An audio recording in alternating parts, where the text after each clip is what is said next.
Hello, American Dream Makers. It is Zena Krogadal, and I am excited to be here this evening with you. And I hope you are tuning in. And if you are, why did I say tuning in? That's kind of an old phrase, isn't it? So I hope you are live streaming right now. And if you are, please go ahead and share this out. I have an amazing guest on here tonight. All of the guests that we've had so far have been pretty amazing people. So uh, get ready, and you're going to be very blessed by this next guest. But I'm going to go ahead and play my intro video. And before I play the intro video, I just want you to know how much I appreciate all of you in this as we are ending the 2023 year. I want you to really think about ways that you see yourself in 2024. So here we go. I'm going to play this intro video and we will be right back.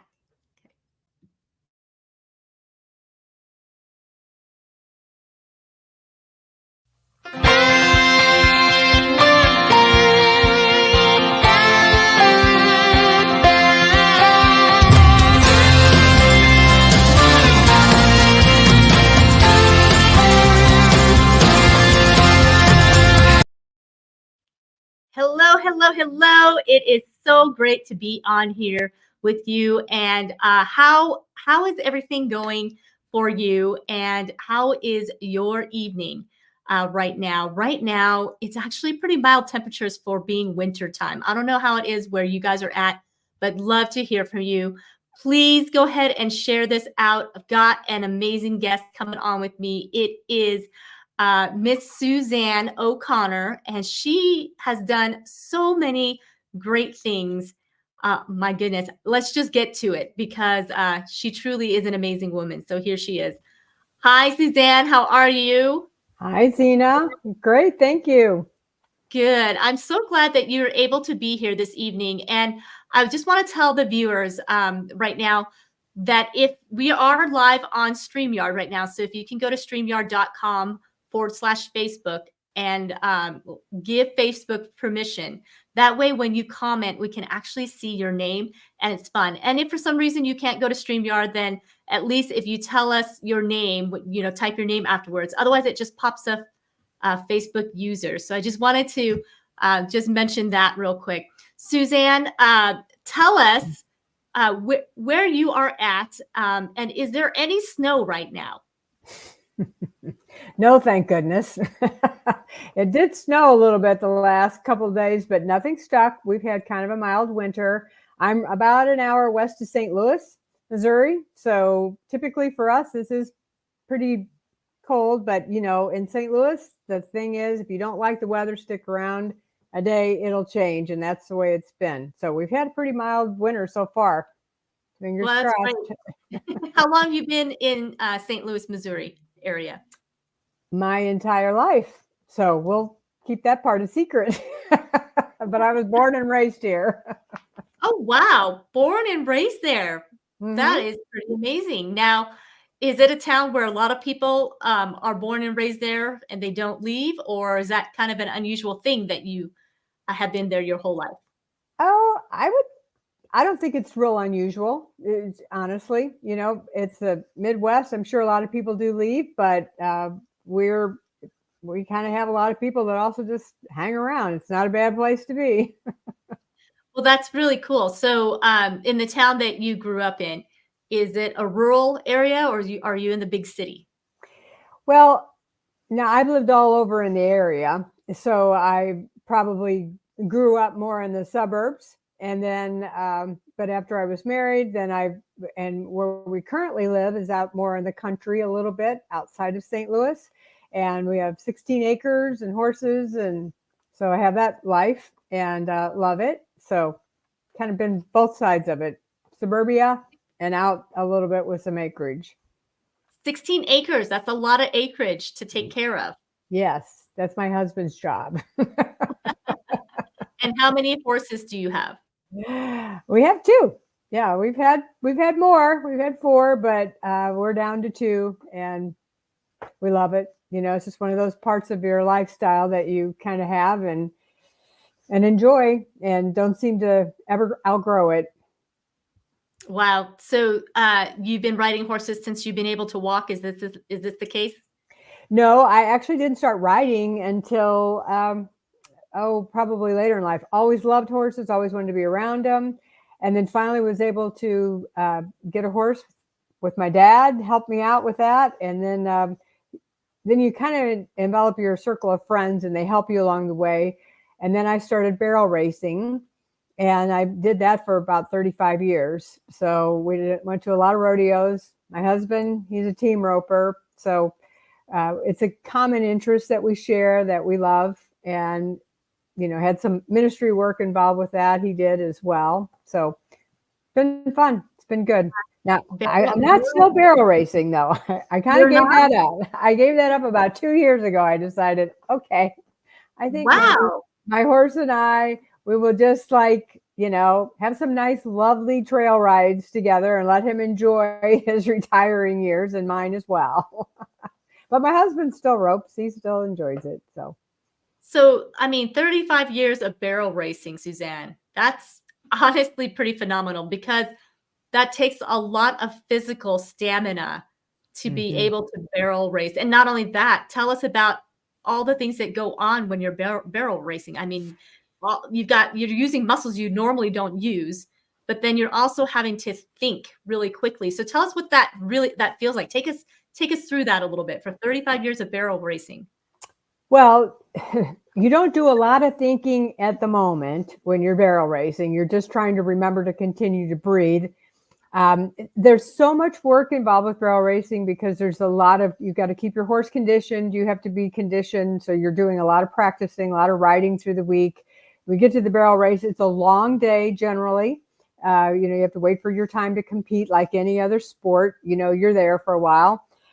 You develop a lot of friends in that group of people. But as far as the barrel race itself, I mean, you just anticipate, when you're up and your horse knows when you're getting ready to compete and the adrenaline rises and there's really a cool feeling. So then all that kind of comes together at the moment when they call your name and you take off. And the only thing I think about is getting that first spot, where I need to go. And then between kind of like muscle memory takes over and we just go as fast as we can. And if we're not afraid, then we're not going fast enough. Wow. That's interesting. If you're not It's an old barrel racing thing. Say that one more time. I want to hear that one more time. As if you're not going fast, if you're not afraid, you're not going fast enough. As you're saying that, I'm thinking there are a lot of men, especially, that probably are like, yes, that is very true. It's a horse race, right? You got to go as fast as you can. Leave all those barrels up. And, those races are won and lost by hundreds of seconds. Really? It's not even a blink.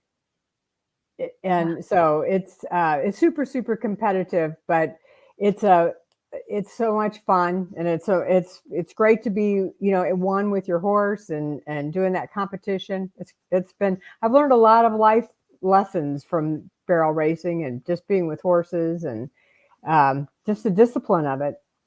Yeah, and I'm finding this very interesting because I'm thinking, because I am not a barrel racer now. I've watched barrel racing and I've been to the rodeo, and I find it very, very interesting as a spectator to watch, and I admire, those that get in the arena because there's so much going on. And what I want to ask you, so as you are training with your horse, now, how many horses have you raced with in the 35 years? Oh, probably about 6 or 7, Okay. different ones. So you have pretty long relationships with the horses that you race with. Yeah, you start out and obviously you're not doing that. I mean, you're just learning. You're a beginner, right? So you have beginner horses and then you kind of advance and you get faster horses. And then eventually I got the horse that I probably kept the longest and we raced together for about 17 years, something like that with this one horse. And then I had other horses with him as well. But I still have him. I'll always have him. So He's great. 17 years though, that's a long time to be in a relationship with Mhm. anyone. Yes, it's true. And Lasts so longer than some marriages do. unfortunately, that is true, right? Unfortunately, that's true. So let me ask you, so what is the secret to the connection with the horse? What is the secret to the connection with the horse? And when did you know this is the horse that I am going to stick with? Well, he's beautiful. Like there was a he's one of those horses that's just he's put together well. He's got a great conformation and um, he's fast. He was very fast. And then we just did a lot of training, groundwork with him. He was very receptive, but he's he's not mean, but he's got a big heart and he tries really hard for you and he's smart and he can think better than I can sometimes in there. He's always taken care of me. He's so sure-footed. There's some horses that aren't, so no matter whatever the arena was like, I knew that I could trust him. I knew that he would get me there. We weren't going to end up splattered somewhere. And so it and this he was winning. He was taking me to the pay window. That helps. He was bringing some money, and that is Yeah. good for sure. Uh, yeah, so it sounds like you had just some good intuition connection um, Hmm. on a level that you knew, and he knew, because Yeah. I know horses are very intuitive. Is that the word? Intuitive. They're very, Hmm. Hmm. and they can sense things. Yes, they certainly can. They can, like, if you're afraid, they know that immediately. They can certainly sense anything. I think so many times that we don't appreciate that level of communication is just that unspoken word or that sense of communication. And that with a horse. I used to tell people that in businesses training them with sales, I said, a lot of times you don't realize that it's not just the words you say. It's that unspoken communication that you can just feel, and your horse feels that.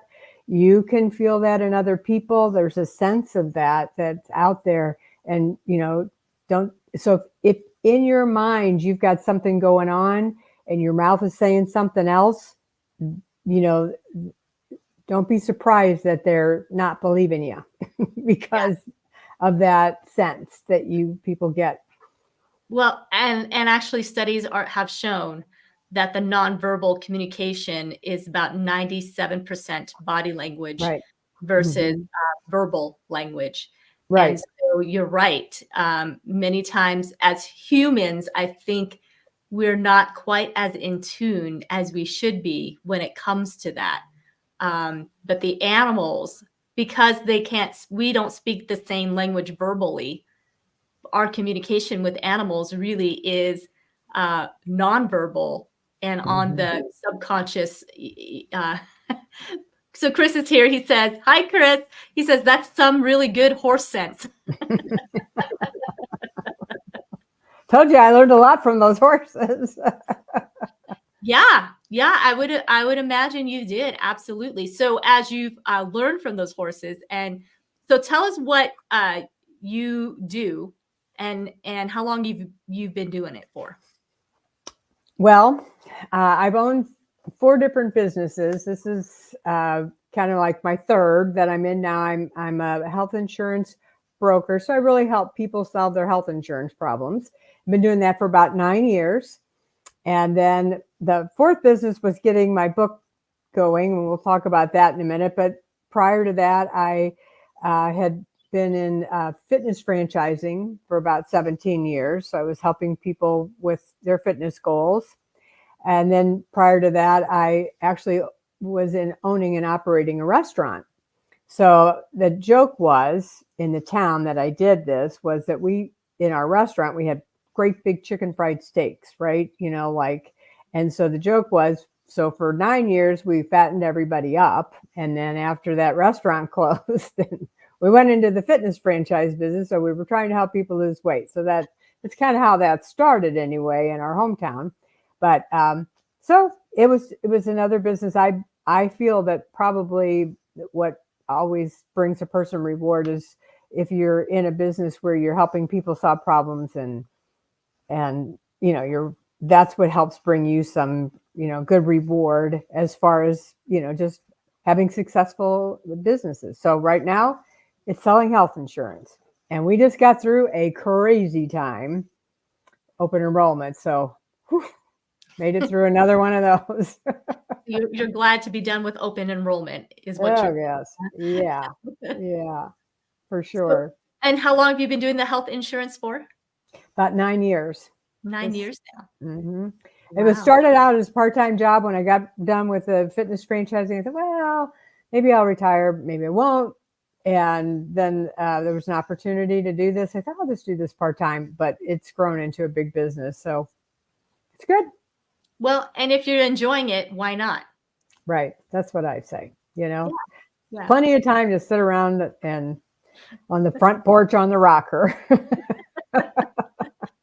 Or you don't need you really need to have to because maybe that's not something that floats your boat anyways. Not That's right. everybody's dream is to sit on the rocker all day long drinking lemonade. So I totally agree with that. I just now, can't see any sense in it at this point.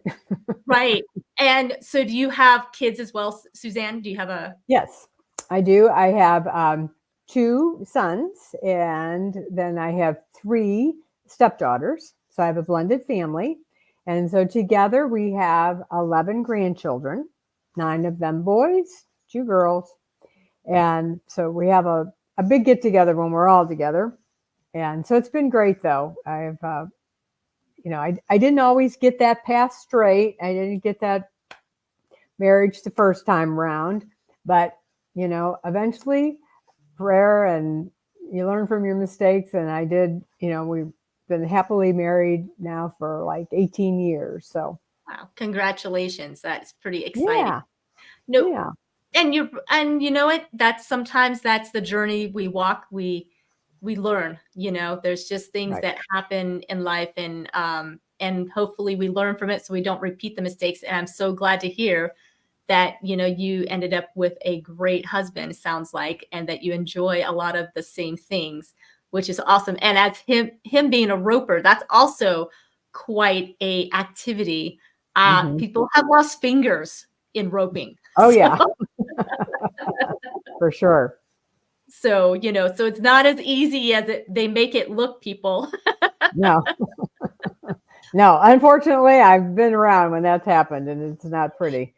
No, no. Mm-mm. But there's something about it that even when you lose that finger, they still want to get in the arena and continue. So there is something about the love of being a part of all of that. So so again, like you said, there's probably so many lessons that you've been able to apply an activity that you love like that into Mhm. your life. And so tell us, what would you say is the top 3 things you have learned from being part of the arena? Well, hmm. One thing is if you get bucked off, just get back on your horse again. That's just dust off your britches and let's go again. And you're always going to be learning every time I ride, and after every competition. It's like, how can I do this better? How can I improve? Because you're always trying to get your speed better or your technique better or whatever. And I think we apply that every day. How can I do my job better? How can I make this uh, more successful? I would say that that's one thing. I believe that my core beliefs in to be successful in business and or in barrel racing is basically you just have to you have to show up, you have to be on time, can't be late for barrel races. You don't get like a 5 minute you're late. You're 3 times you call, you're out. You don't get to compete. You have to kind of have your schedule, know your schedule, be able to compete. And I think that's the same with work. Like I try to, be on time as much as I can, and as much as I can control. And I just believe you just got to work extra hard, for whatever it is. You just put that extra effort in. And then I pray every time I got on that horse. I prayed, and I pray all the time, and asking God's blessing and protection. So I believe that I learned that from it, and I find that so many of the people in the horse community, they're just good people. They have good morals. We stand for the flag. We care about that. You know, we try to raise our kids to be, you know, to be tough a little bit too. It's not always an easy life. A lot of times you're coming home late in the wee hours of the night and going out again the next day. So there's a lot that goes into it. And you just kind of like get into the habit of hard work. Only you're doing it in even something you love, with your hobby as Yeah. well. Wow, that's great. I really love all those lessons that you have learned and shared, and that absolutely are lessons to continue to, I guess, hang on to for sure. Now, your kids, did they get into barrel racing or any part of the rodeo?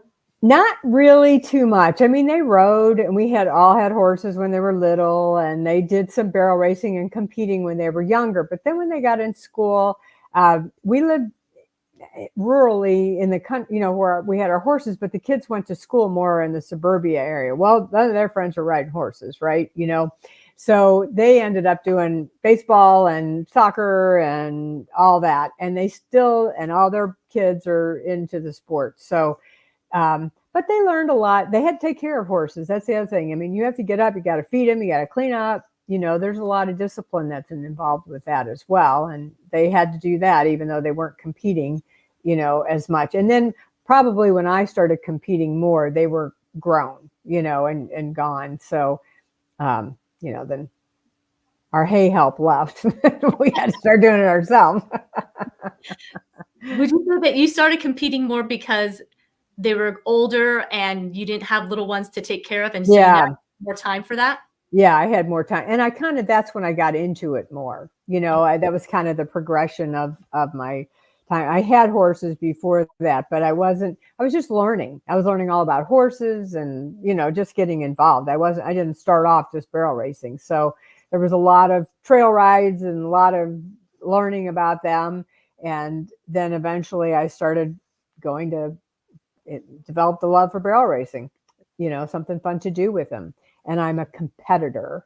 And so that was another way to compete. Oh, so you like to win for sure, huh? I do. That's It's great. fun. That's great. Well, and I think that probably would be very exhilarating for you, Oh for yeah. sure. Yeah, yeah. There's something, I mean, obviously if I was, that's not the only reason you continue to go. You always do want to win, right? You're in a race, right? You're trying to put money in, you want to go to the pay window. And even at work, and when you're in sales, it's you're trying to make sales, you're not, but is that the only reason you do it? No. Like with business, you're helping people, and that's a reward, and not everyone is a sale, right? Not every barrel race was a win. That's for sure. But I had fun that day, regardless if I would win or not. You're still with your friends, with your group of people, and you're enjoying your horse, and you're enjoying your time. Now, can it get old and tiresome in the wee hours of the night? Yes. But that's just a part of it. You kind of got to take the grind. You have to, with jobs or whatever, there's a daily grind. And that's what a lot of people, that's, I think, what you really learn from it, from anything, with that is like, you got to do it. The discipline, Discipline. developing the discipline is what it sounds like you're saying, that how Mm-hmm. important that is. Right. No matter what the outcome is, the discipline is what's going to get you to where you're wanting to be. Right. Wow. Oh, for sure. Yeah. Well, it does take a lot of discipline to be in those barrel races, for sure. Like I said, there's a lot of going on, not just physical, but mental as well. And not only that, but because you're in partnership with your horse, you have to be in sync with your horse. Mm-hmm. So you have to have that relationship, because I'm going to guess that the times that maybe you've had a horse that you weren't in sync with, did you know that pretty much right off the bat? Or yeah. Oh Okay. yeah. And sometimes I tried and tried and tried and tried because my husband said, "You're the most patient person with them. I hope you can be that patient with me." That's what he always said. And sometimes you just keep trying, and sometimes you just realize, you know what? They're just not cut out for this. This is not their thing. It's just not, they're not going to be really good at it. And then you have to accept that because they all have a job. They all have different things to do that they're better at. And you just try to have to keep going till you find the one that has what it takes, to the heart to want to do it, and the ability and the body ability to do what you need it to do to compete. That's very interesting that you say that, because what you're saying is that horses have unique talents and abilities. They're not all built for the same thing. Some are better at probably endurance races. Some are more short term. Some are better at, uh, I guess, just doing other activities, depending. And Mm-hmm. I guess and I suppose that's the same with all of us. We all have different abilities and talents, and to be able to recognize that probably sooner rather than later probably does save you some headaches, I would imagine. Yeah, for Wow. sure. So have you ever had like a real serious injury from barrel racing? No, not a serious one. No, I've only had one where I've crashed around the barrel and kind of messed up my knee. And of course, it was in the middle of the one season where I was winning. And fortunately, it was was able to have we had about a 2 week time period where we did not have very many barrel races. So I was able to let my knee heal up a little bit. And they told me I couldn't ride for 6 weeks. And I said, well, that's not going to happen, So we got a brace and just went back to it. And just, he said, well, as long as you wear your brace, you should be okay. So I did. The good news is I did end up winning that season. So it was, was it the easiest thing to do? But it was what I wanted to do, and what it worked out good for me that year. So sometimes, even though you experience something like that, you don't have to let it wreck you. That's great. Kudos to you for not letting it mess with your mental Right. stamina on that, because that can absolutely throw you off mentally. And if you're off your mental game, I guess it's game over, because it's pretty hard to continue on. But your Right. determination. So, Suzanne, I'm going to guess that you have carried that determination on off the field of barrel racing Mm-hmm. and doing things. So tell us what you are doing these days. So I know you just said you're selling health insurance, but there's something else that you've been doing. Well, actually, now this last business that I didn't really realize was a business, which was to publish my book. And it was about 11 years ago, the Lord gave me a poem.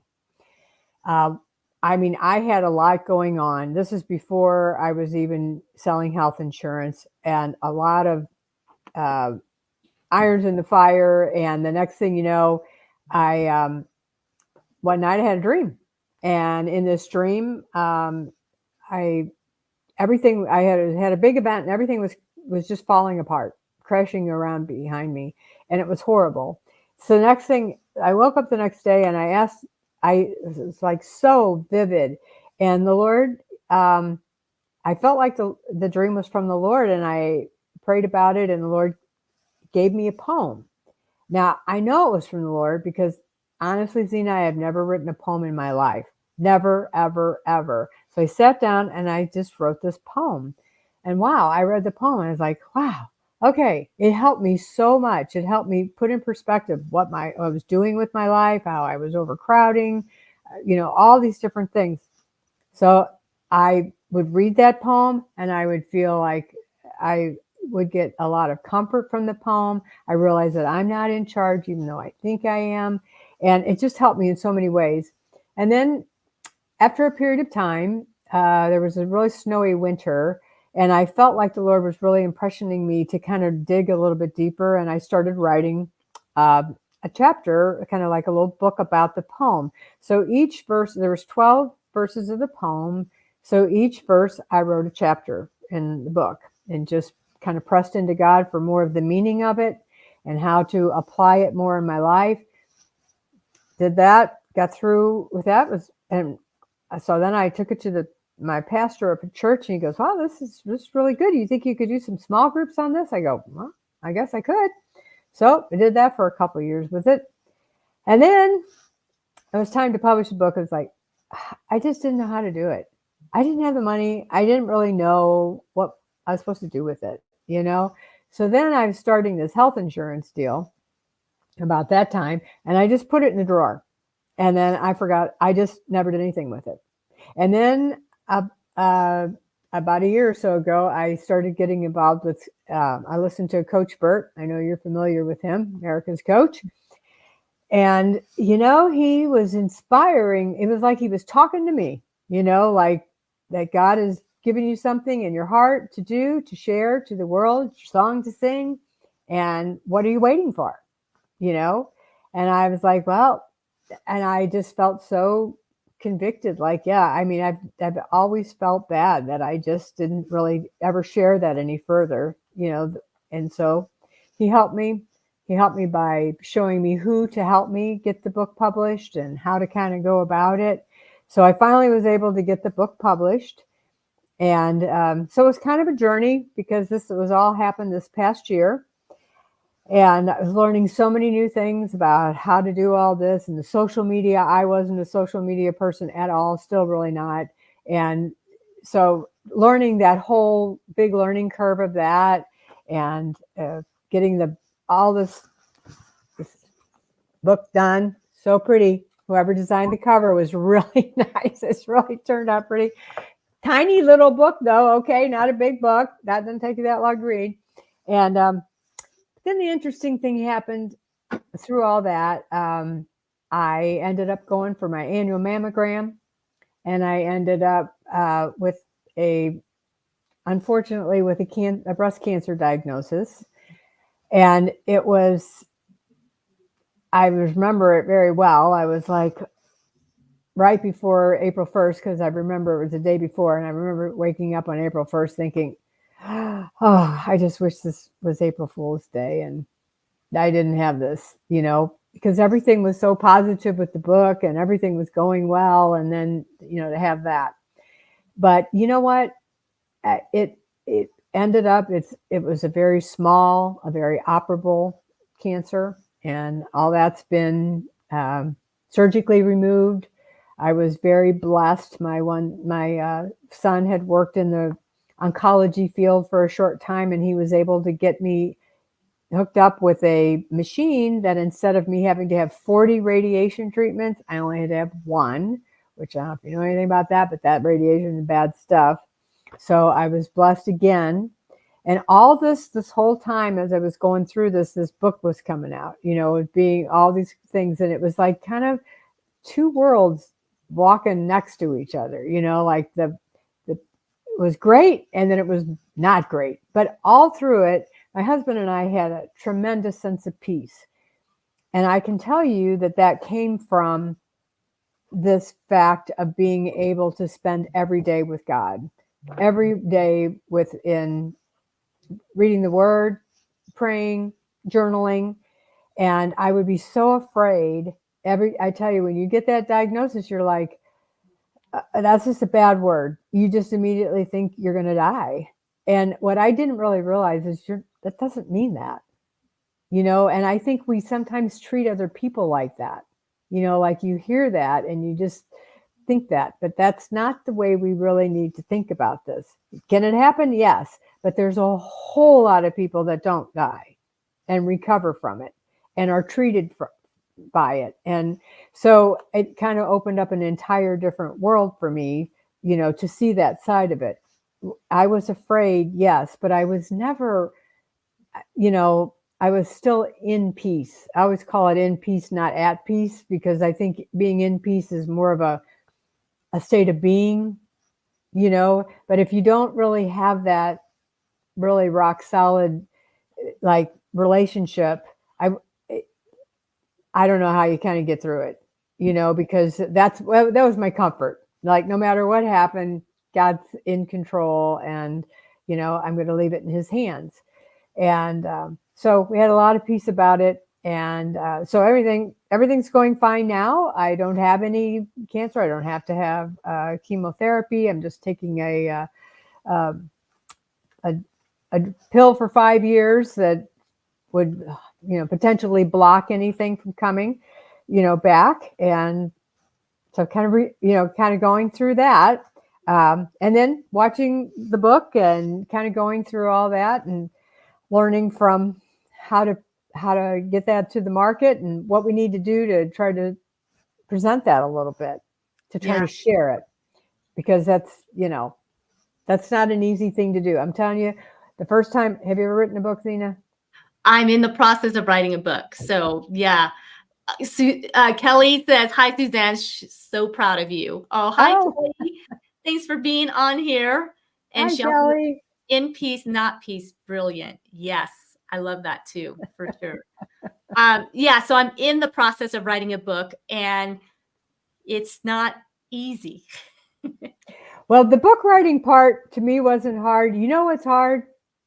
When you put it out there for the rest of the world to read, and especially something as personal as your relationship with God and something like this. And I remember the first time when I was working with them, and there was an editor was going to go through it, and I'm like, oh wow. I go, okay, so let's just see what happens. Let's let the editor read it and see what happens, because I really had never let it, but I mean, I had small groups on it and everything, but it was never in a book form, so nobody ever really read it. So the editor came back. I prayed all weekend for this editor that was reading the book, and she came back and she said, well, in your book you said if you could help just one person, you would be blessed, and it'd be worth it writing the book. And she said, well, I can tell you one thing, you have changed my life with it. And I was like, okay, that's what I needed to hear, to be able to feel like, okay, so who reads the book, if it can help them and change their lives, that's the whole reason why we do it, right? That's the whole reason why we risk ourselves, put ourselves out there to do that. You even did say that with this podcast. I related to that when you told me that we get all about ourselves and not about what we're to do for the Lord, and how we're to share what the message that He's given us to share. Yeah, absolutely. And I know it's scary for sure. And so to get your book, The Timekeeper, it's on Amazon, correct? Is it on Amazon? Yes. Mm-hmm. And then Mm-hmm. also your, I believe this is your website, right? Yourdailyrenewal.com. Right. So Yeah. I'm going to leave that up there here for a bit here so that people can check it out, yourdailyrenewal.com. You definitely want to get The Timekeeper. It is a very sweet read. I have not made it through the whole thing yet because I've got like 20 books to go through. So I try to get a little bit at a time here and there. But I can tell that it has come from your heart, a place that was very deep in your soul. And so it's very beautiful. And yes, I think it's going to encourage more than just that one person. I do believe that if God placed it on your heart to do something, it was meant to be shown to the world. So, you got to let your light shine, because your light isn't your light. Your light is His light.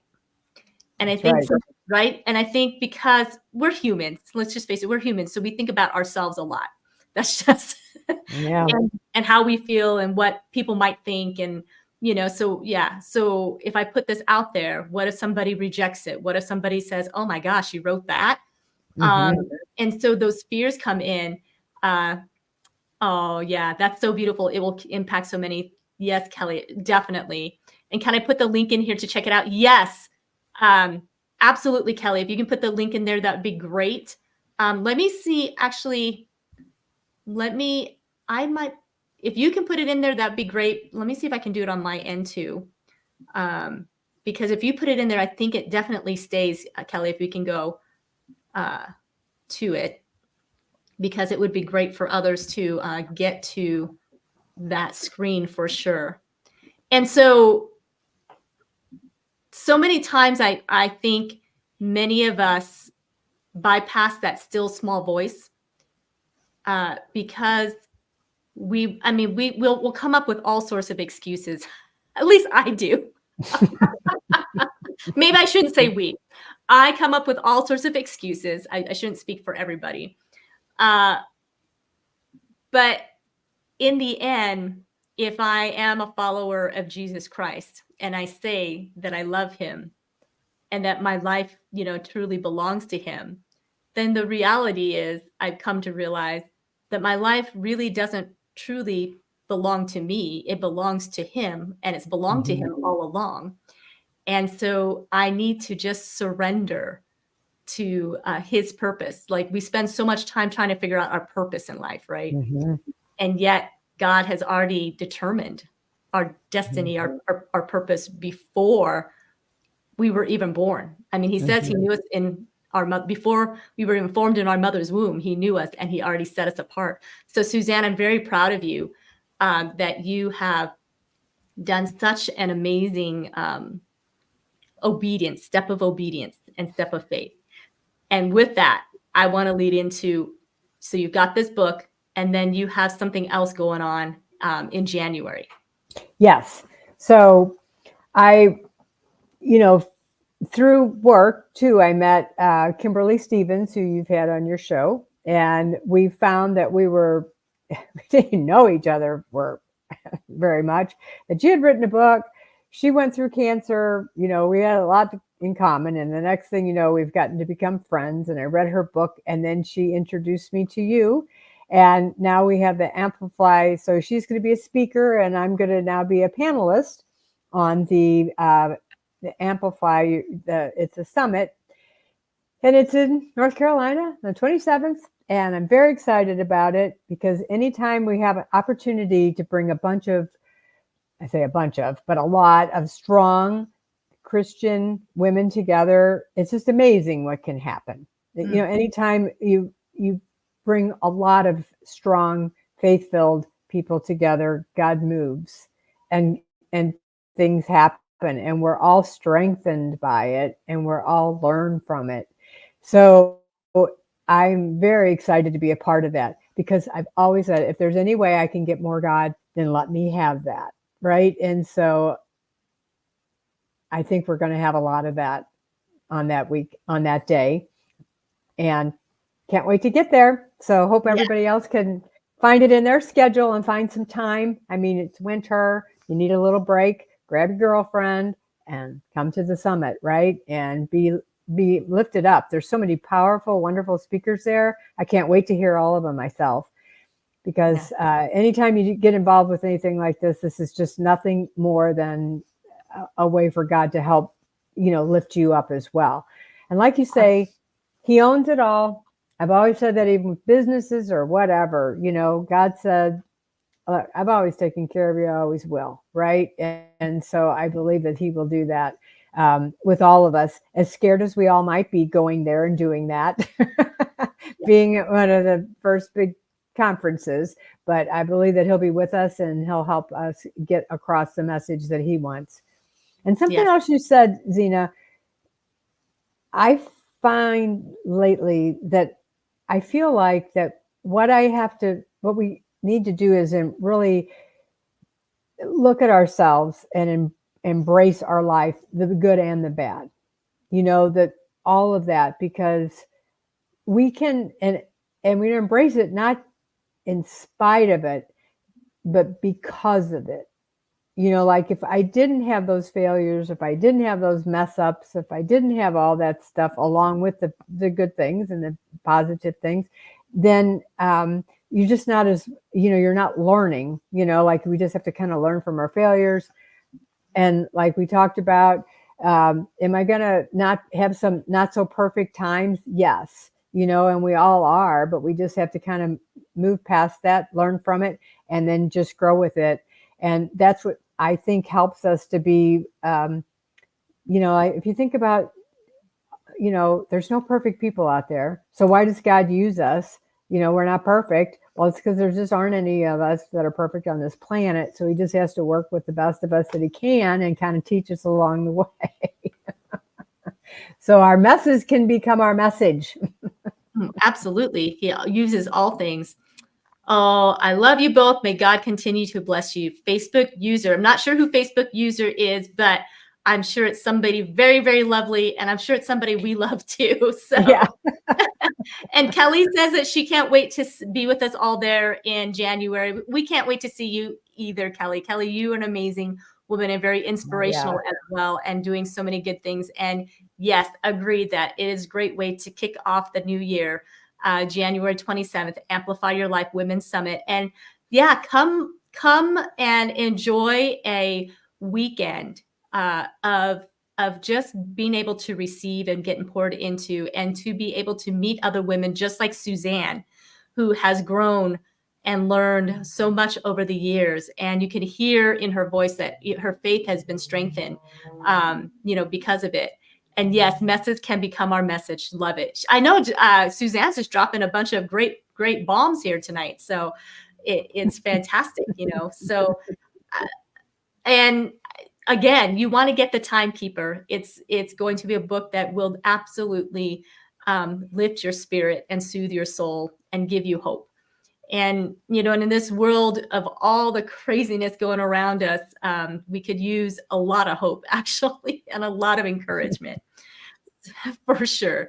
And yes, he says, yay, go Sue O'Connor. Excited to meet you. Yeah, absolutely. Absolutely. Yeah. What most are you excited about the Amplify Your Life Women's Summit, Suzanne? I know when you were asked to be a panelist, tell us a little bit about that conversation that you and Yessie had. Well, let's see, that was a minute ago. Well, I can't exactly remember what we were talking about at the time. I think I'm excited about getting a chance to, meet all these other women and men, the people, the speakers. Like, it was very, just reading everybody's bio was like, what they've been through. I love getting to know other people's stories. That, I think, is so powerful. We did a small group thing in our church one time, because kind of a thing happened. One of the ladies, one of our church members, passed away from a brain tumor. Young, she middle-aged woman. And I'll tell you what, I learned more about that woman at her funeral than I ever did sitting next to her in church. And I thought, gee, that's a shame. She wrote a book. She had all these doctorate degrees and things I would have never known. And I thought, wow, I wish I would have known more about her. So that's been kind of a thing that I have, just to try to get to learn to know people, and because I do believe, as a body of Christ, we are here to help each other and lift each other up, and just understand each other, and understand how God has worked in all of our lives. What I always find is, whenever you hear a story, the underlying message is, we got off the path, but God never gave up on us. We got back on the path. And I think sometimes people look around and they look around church, think, oh, all these people are so perfect. A bunch of people, church ladies, every one of them's got a story. I guarantee you, but understanding that story and learning from that story, and helping lift each other up and encourage other people that might be struggling, because we don't want to get that out and share that, like, I don't want to tell you about all my mistakes, because I don't, but really, that's really a part of what we need to do, is share how God, even through our mistakes, always brought us back and never left us. He never left us, and brought us back to where we need to be, to help us grow and to help us learn. So I think that's what I'm always excited about when I get around other people that are strong believers, because there's just something so powerful about that, in my mind. Oh, absolutely. Very powerful. Our testimonies, we don't put enough, I guess, we don't put enough emphasis on it, because, again, I think we make it about ourselves. Mm-hmm. And so once we can get over ourselves and realize what you just said, our messes, we need to be talking about what God has done with them, because that's the testimony of who he is. That's what gives him the glory. Right. And, because what kind of story is it that you were just born perfect? And Like nothing happened to you and you didn't have boring. to. Yeah. I Doesn't mean, happen. but yet, and you're right. And there are people, even they haven't come to church because they see a bunch of hypocrites. We hear that. I hear that quite a bit. I don't go to church because Mhm. there's hypocrites there. Well, you're right. There are, because we're sinners. We're not saying Mhm. we're not there because we're perfect, and are we going to achieve perfection while going there? We're probably never going to achieve perfection until we're out of this body, Right. and into heaven. But what we are doing is trying to encourage each other in our spiritual journey and our walk, and lifting each other up. And Right. it's as important as our spiritual life is in growing and learning from each other and holding each other accountable and lifting each other up when we fall and being there for one another. It's also important that when you're in business to be around other people as well who do the same thing on the business sense. Would you say that? Oh, absolutely. And For so, sure. so this Amplify Your Life Summit. So anyone who is in business or in ministry, because ministry can be very daunting and very exhausting, because we can get in the task of doing things that it can get really challenging. It can mess with our psyche sometimes, Mhm. exhausted. But being around women who are experiencing the same things, they are working, they're moms, maybe they're tired and exhausted, and they're also trying to go to church and be a good Christian, be a good Christian woman, be a good wife, be a good mother, whatever it is. And sometimes we feel alone. I don't know about you, Suzanne, but there have been times I felt like I'm the only one experiencing this. Yeah. That's why I'm not going to share, because nobody's going to understand. But I Mhm. think that's just the enemy yakking in your head, because he knows that if we are alone, we're pretty vulnerable. But when we Right. are together, we truly are better together. And God designed us to be together. So Amplify Your Life, what's exciting is that it is going to be a group of women who, like you said, have a faith. And maybe they're not necessarily there like you and I are, and that's okay. It's a journey. But maybe they have a sense that there's something more, but they want to be around women who have the core values of what a Christian woman has. And maybe they're running a business and they're trying to figure out this balance. Well, coming here, you're going to meet some amazing women, just like Suzanne here, that can really help propel you in your business, in your ministry, and in your spiritual life. And so, wouldn't it be sweet to have a sister that lives in St. Louis, Missouri, that you can call on or text and say, I really need your prayer, Mhm. right now. And this is what's going on. And Suzanne can say, I totally understand. Because Right. sometimes when people aren't going through those things, they can listen, but they don't necessarily have that understanding. Would you say that um, that can be kind of like, oh, it's hard to talk to this person because they don't really understand? Right. Oh, for sure. It's just amazing sometimes going through like going through the whole cancer thing, and when you're sitting there and you're waiting for mammograms, and you're around a lot of other women sitting there with a pink, everybody has on your pink cape, and you're waiting. There's something about that, knowing that we're all there for the same reason, and it kind of gives you a strength. I don't care whether it's that, if you're involved in weight loss or whatever. We have so much more strength and power and ability to succeed if we're around other people that are trying to achieve the same thing, or are going through the same thing, the same struggle. It just feels like you're not alone. And like you say, so many times we can feel alone, and we're not, you know? Yeah. So, and it's finding having that ability to connect with those people, is awesome. Like, I've met so many people through, and, through Coach Burt, Kelly, she's wonderful. I mean, there's so many people that God puts in your life just to help strengthen you and help encourage you. And it's like, wow, you know, those are gifts that we can't overlook. Absolutely. Gosh, well, I appreciate you taking time out of your busy, busy schedule and being here tonight. And you guys, I've got Suzanne 20 rolling across the screen here. That's the coupon code that if you go to amplifyyourlife.live, and also that QR code that you see on the screen will also take you to that link. Use Suzanne 20 so you can get 20% off your ticket.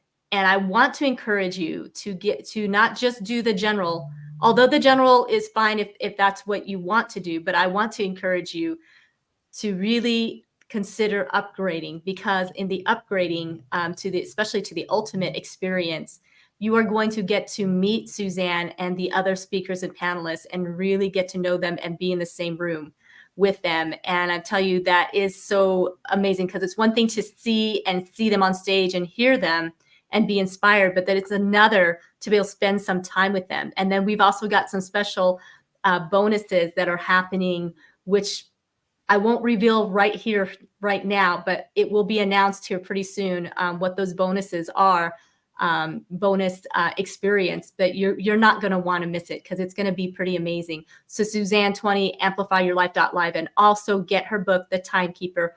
Come out to Salisbury, North Carolina. It's a cute town. From what I can see. So I think it's going to be a wonderful time of refreshing. So as we wrap it up, Suzanne, is there any last thing that you would like to tell us? Well, I guess, be encouraged to, sometimes it's very difficult to make those commitments to go someplace and do something. I would just strongly encourage you to come to the summit. I encourage you to do that because, and being around other people that have experienced life like many of us have, can be such a blessing and such an encouragement to you in ways that you don't even really realize. But staying in and not doing something different is not going to get you different results in your life. It's going to things like this that help grow your faith.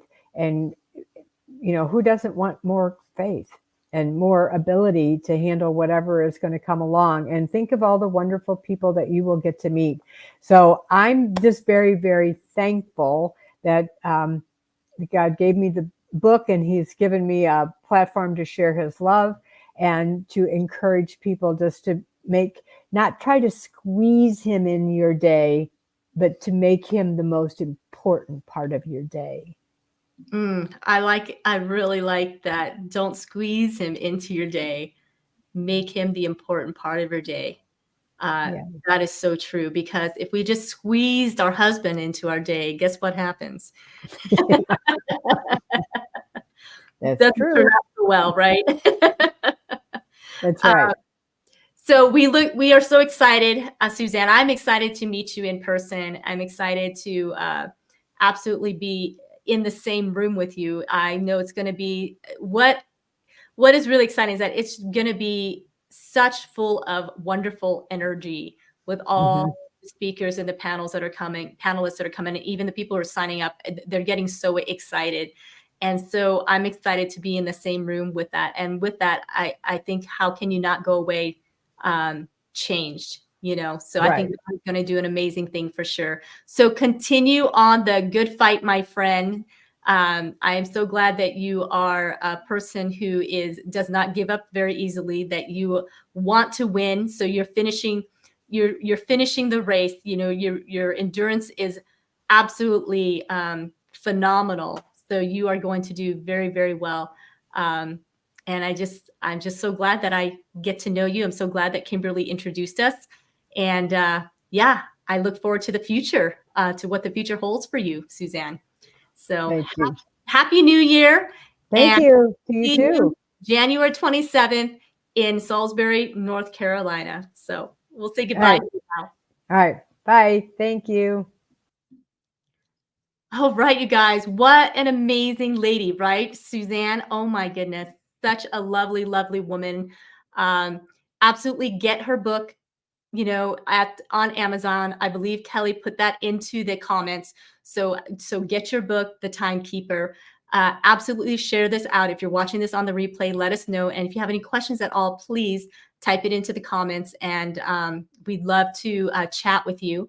And I'd love for you to like and subscribe if you haven't already to American Dream Makers, Zena Krogadal. I am on Facebook, Instagram, and YouTube. So I'd love to have you like and subscribe so that you don't miss any more phenomenal interviews. The guests that we've had so far, they truly are American dream makers. And I do believe that the American dream belongs to all of us. Not only can you achieve it, but you can go beyond. And Suzanne definitely has demonstrated that you can go beyond, and she certainly would love to help you achieve it and go beyond. So have a wonderful, blessed day, and we will see you later. All right, guys, goodbye.